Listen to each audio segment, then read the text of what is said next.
Kadang, cinta bukan tentang seberapa kuat kita menggenggam, tapi seberapa ikhlas kita melepaskan.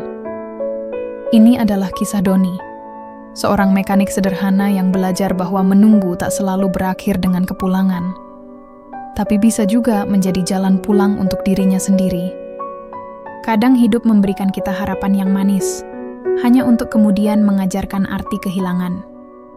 Ketika seseorang yang kita cintai pergi tanpa kabar jelas, rasa menunggu bisa berubah menjadi beban yang berat di dada.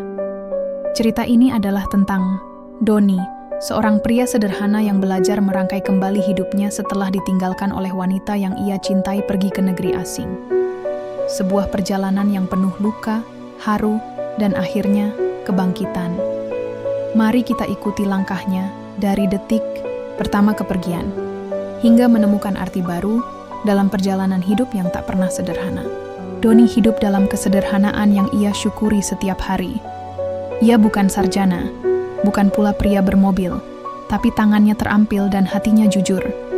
Sehari-hari ia bekerja di bengkel milik pamannya di pinggiran Yogyakarta, membuka baut, menyetel mesin, menyeka oli dari tangan dengan kain dekil yang sudah jadi sahabat setia. Hidupnya biasa saja, sampai suatu hari di acara 17-an kampung, ia melihat Lestari. Gadis itu berdiri di dekat panggung kecil, rambut diikat sederhana, mengenakan kaos putih dan celana jeans yang digulung hingga mata kaki. Ia tertawa saat anak-anak main balap karung.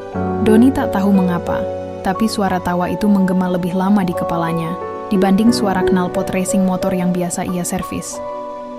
Sore itu, Doni memberanikan diri menegur. "Seru ya?" Lestari menoleh, tersenyum kecil.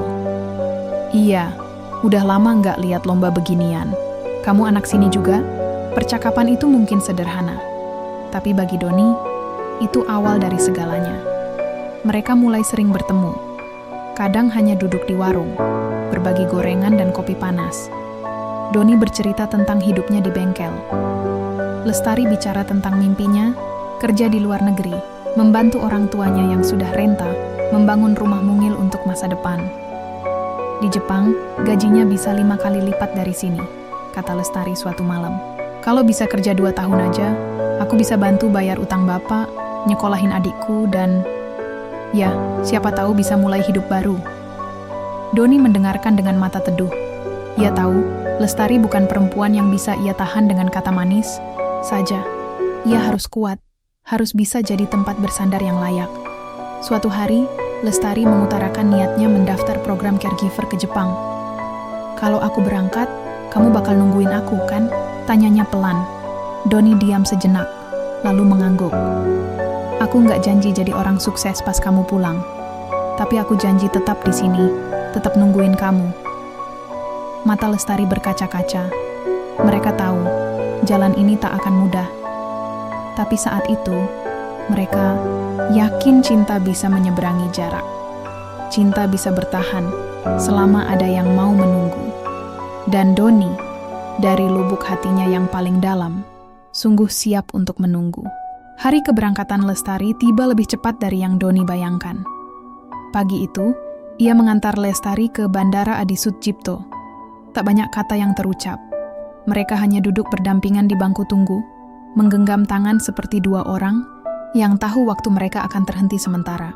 2 tahun aja, Don, ucap Lestari lirih. "Kalau aku pulang, kita bisa mulai semua dari awal. Kamu bangun bengkelmu sendiri, aku buka usaha kecil." Doni tersenyum tipis. "Aku nunggu, Tar, beneran." Lestari mencium punggung tangan Doni dengan air mata yang jatuh cepat. Lalu ia melangkah ke pintu keberangkatan, sementara Doni tetap berdiri di tempat, menatap sampai bayangannya hilang. Beberapa minggu pertama berjalan indah. Lestari rajin mengirim kabar.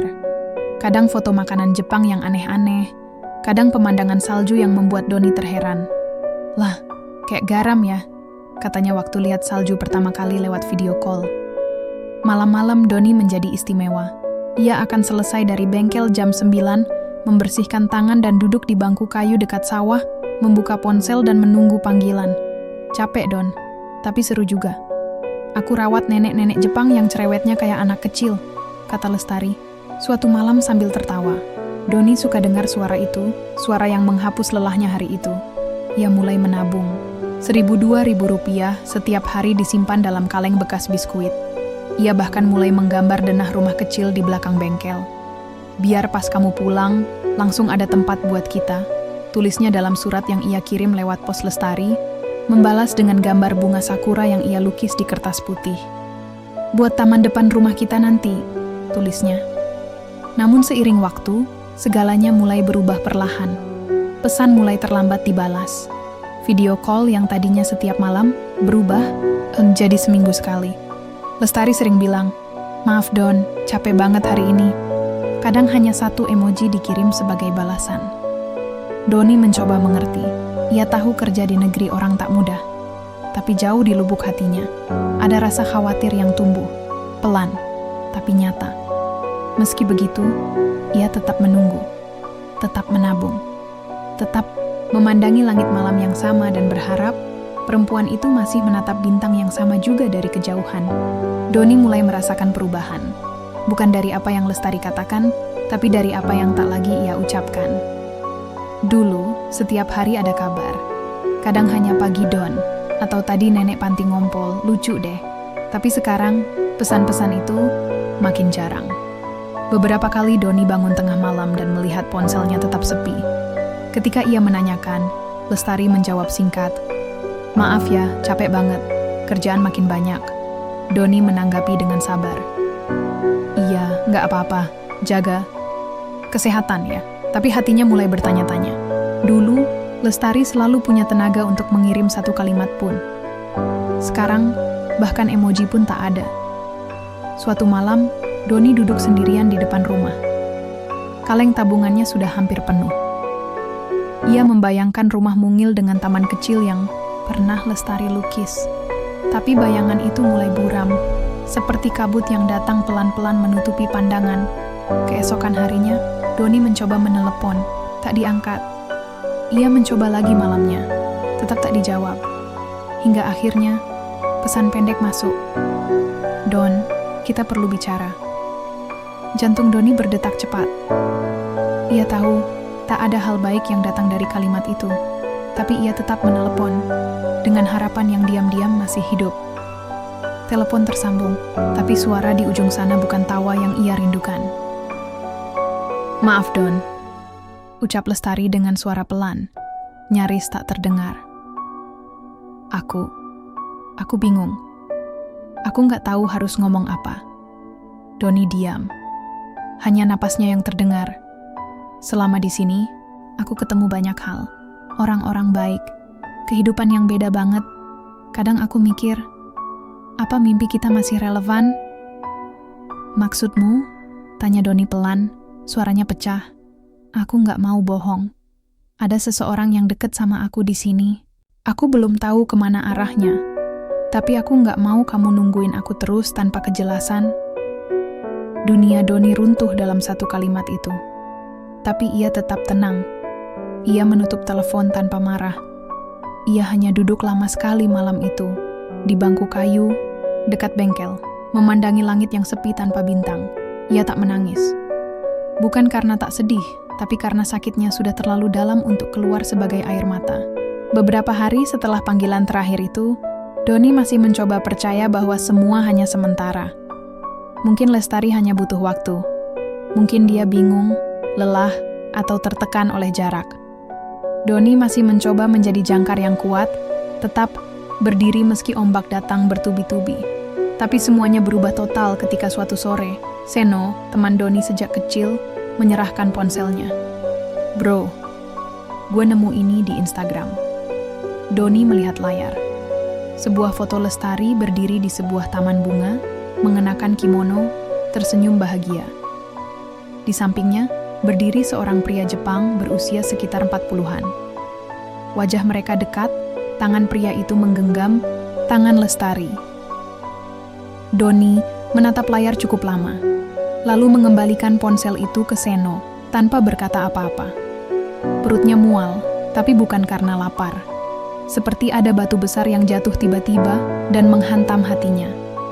Di rumah, Doni membuka surat-surat lama dari Lestari. Beberapa masih harum karena parfum yang dulu dikirim bersama gambar bunga sakura. Ia membaca lagi kata-kata penuh harap itu. "Aku bakal pulang buat kita, Don. Tunggu aku ya, aku pasti kembali." Dan kini, kalimat-kalimat itu terasa seperti mimpi buruk. Seolah ia sudah bangun dari tidur panjang dan sadar semua hanya ilusinya sendiri. Ia mengunci pintu bengkel selama 3 hari, tak keluar, tak menyapa siapapun. Nasi bungkus yang dikirim Budarto dari warung pun dibiarkan basi di depan pintu. Hanya suara jangkrik yang menemani malam-malamnya yang kosong. Orang-orang mulai bertanya, "Doni kenapa? Sakit? Pusing?" Tapi tak ada yang tahu bahwa luka di hati tidak selalu terlihat dari luar. Doni tidak menangis, tidak marah, tidak memaki. Ia hanya diam. Tapi justru dari diam itu, ada duka yang paling dalam sedang bertahan. Karena bagi Doni, bukan hanya Lestari yang pergi, tapi juga semua harapan yang pernah ia bangun dengan sabar, dari serpihan mimpi kecil yang dikumpulkannya tiap hari. Dan yang paling menyakitkan bukan ditinggalkan, tapi ditinggalkan setelah diminta untuk menunggu. Hidup Doni berubah. Bukan karena kehilangan Lestari saja, tapi karena kehilangan arah. Hari-harinya jadi hampa, seperti motor tanpa mesin, diam, dingin, tak lagi bisa berjalan. Bengkel tempat ia biasa tertawa kini sepi. Doni membuka rolling door setiap pagi, tapi hanya duduk di bangku kayu, memandangi jalan tanpa niat. Kunci-kunci bengkel tergantung rapi, tak satu pun disentuh. Teman-teman mulai khawatir, pelanggan pun mulai pergi. "Don, kamu harus bangkit," kata Pak Lurah yang datang. Menengok, "Masih muda, jangan tenggelam begitu. Perempuan itu mungkin bukan jodohmu." Doni hanya tersenyum tipis. Bukan tak ingin bangkit, tapi rasanya tubuh dan pikirannya seperti tak lagi menyatu. Bahkan suara knalpot yang dulu akrab pun kini terasa asing. Kaleng tabungan yang dulu ia jaga dengan bangga kini dibuka, isinya ia ambil separuh. Bukan untuk membangun rumah impian, tapi untuk bertahan hidup. Sisanya ia gunakan untuk membeli sebotol cat semprot. Bukan untuk motor, tapi untuk menutupi gambar denah rumah di dinding belakang bengkel. Denah yang dulu ia buat sambil senyum-senyum sendiri. Beberapa malam, Doni duduk di bawah lampu temaram dekat sawah. Kadang hujan turun, dan ia tak bergeming. Seseorang pernah bilang, "Jangan mencintai seseorang lebih dari kamu mencintai dirimu sendiri." Tapi Doni sadar kalimat itu datang terlambat. Ia sudah keburu memberikan semua hatinya, utuh, tanpa sisa. Puncaknya datang saat ibunya datang dari kampung, membawa makanan dan air mata. "Nak, kamu tuh hidup buat siapa? Jangan sampai kamu sakit karena orang yang bahkan mungkin udah lupa sama kamu." Doni menangis malam itu. Peluk ibunya menjadi satu-satunya pelabuhan yang masih tersisa. Bukan karena ia lemah, tapi karena ia sudah terlalu lama berpura-pura kuat. Malam itu, ia berjalan ke belakang bengkel, memandang fondasi rumah kecil yang dulu ia gali sendiri. Tanahnya mulai ditumbuhi rumput liar. Ia jongkok, menyentuh tanah itu, lalu berbisik, "Maaf ya, aku belum bisa jadi tempat pulang siapa-siapa." Lalu ia berdiri. Perlahan, masih gemetar, tapi ada cahaya kecil dalam dadanya. Belum terang, belum hangat, tapi cukup untuk menyadarkan ia belum selesai. Setelah malam hujan dan pelukan ibu yang menghangatkan batin itu, Doni perlahan mulai bergerak. Bukan karena luka sudah sembuh, tapi karena ia sadar, diam tak menyembuhkan apa-apa. Ia buka kembali bengkel yang sudah lama tertutup. Pertama-tama, ia bersihkan debu, lalu pelan-pelan menyentuh kembali alat-alat yang dulu ia cintai. Wrench, obeng, kunci T, semuanya seperti teman lama yang menunggu dia kembali. Beberapa pelanggan lama mulai datang lagi, ragu-ragu. Tapi ketika melihat senyum tipis Doni dan tangan cekatannya kembali bekerja, mereka tahu, Doni yang dulu perlahan kembali. Suatu hari Doni memperbaiki motor milik seorang mahasiswa. Saat itu ia tak sengaja melihat brosur kursus otomotif modern di dalam tas si mahasiswa. "Ini apaan, Mas?" tanya Doni sambil menunjuk brosur itu. "Oh ini, tempat pelatihan mesin injeksi. Katanya cocok buat teknisi yang pengen naik level. Jawab si mahasiswa santai. Doni membaca brosur itu dengan saksama. Matanya menyala pelan. Ada sesuatu di dalam dirinya yang kembali hidup. Ia sadar, kalau ia hanya tinggal diam, bengkel kecilnya akan kalah dengan zaman. Beberapa minggu kemudian, Doni mendaftar kursus tersebut. Ia rela bolak-balik naik motor 15 km setelah kerja demi ikut pelatihan. Malam-malamnya kembali sibuk, bukan dengan menunggu kabar, tapi dengan membuka buku, menonton video tutorial, dan mengutak-atik motor tetangga secara gratis sebagai latihan. Ibunya tersenyum bangga melihat perubahan itu. Nah, gini dong, udah ganteng, jangan lemes terus. Doni tertawa kecil, sesuatu yang lama tak terdengar. Namun luka belum hilang sepenuhnya. Ada saat-saat tertentu, ketika lagu di radio memutar melodi yang familiar, atau saat hujan turun tiba-tiba, dan bayangan Lestari muncul tanpa permisi. Tapi kali ini Doni tidak lagi tenggelam. Ia biarkan kenangan itu lewat seperti angin. Ia tak mengusir, tapi juga tak mengundang. Karena ia tahu, hidupnya tidak berakhir di satu nama yang pergi. Ia masih punya mimpi. Ia masih bisa membangun rumah kecil, walau mungkin bukan lagi untuk Lestari, tapi untuk seseorang yang kelak datang dan memilih tinggal tanpa diminta untuk ditunggu. 1 tahun setelah Lestari pergi dan meninggalkan luka, bengkel Doni berubah total. Dulu cuman garasi sempit dengan dinding cat mengelupas. Sekarang jadi bengkel semi-modern dengan spanduk baru bertuliskan Doni Garage, spesialis injeksi and tune-up. Doni kini tak hanya memperbaiki motor, tapi juga memberi pelatihan kecil-kecilan bagi anak-anak muda kampung yang nganggur. Setiap Sabtu sore, suara tawa dan denting logam saling bersahut di halaman belakang bengkel. Ia tak mencari panggung, tak pernah memamerkan kisah sedihnya. Tapi diam-diam, orang-orang melihat perubahan Doni sebagai inspirasi. Seorang pemuda sederhana, pernah hancur, tapi memilih bangkit tanpa dendam. Sore itu, saat Doni sedang mengganti oli motor pelanggan, sebuah mobil sedan berhenti di depan bengkelnya. Dari dalam, keluar seorang perempuan, berkerudung, rapi, tapi jelas gugup. Itu Lestari. Doni berdiri perlahan, tangannya masih berlumur oli. Ia menatap Lestari dengan mata yang tak lagi marah, tapi juga tak sama seperti dulu. "Hai Don," ucap Lestari pelan. Doni mengangguk. "Tenang." "Hai." Lestari melihat sekeliling bengkel. "Wah, kamu berubah banget. Hebat, Don." Doni tersenyum kecil. "Ya, hidup harus jalan terus. Ada jeda, hening. Hanya suara angin sore menyelip di antara mereka. Aku balik buat libur sebulan. Pengen pulang, lihat kampung, lihat kamu juga." Doni tak menjawab langsung. Ia hanya mengusap tangannya dengan lap, lalu menatap mata Lestari. "Kamu baik-baik di sana?" "Iya, tapi aku banyak mikir tentang kita." Doni mengangguk pelan.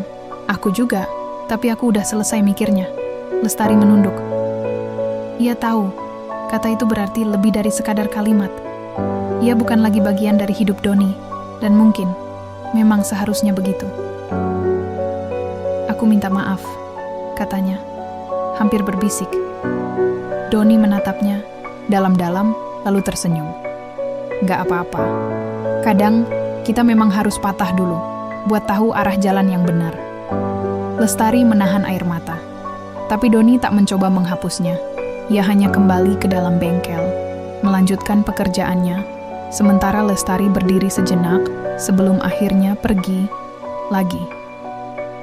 Tapi kali ini, Doni tak ditinggalkan. Ia yang memilih untuk melangkah ke arah yang berbeda. Dan untuk pertama kalinya sejak lama, ia merasa utuh. Tanpa menunggu siapapun, 2 tahun telah berlalu sejak Lestari pergi untuk kedua kalinya. Dan kali ini, benar-benar tanpa jejak yang tertinggal. Doni tak lagi mencari kabarnya, juga tak lagi menyimpan harapan yang dulu, seperti api kecil dalam gelap. Kini, hatinya tenang, tidak kosong tapi tidak penuh luka. Bengkelnya makin ramai. Ia mempekerjakan 2 pemuda lokal, dan satu di antaranya, Rijal, anak nakal, yang dulu sering balap liar. Kini jadi teknisi andal dan disiplin. Bang Doni galak sih, tapi baik.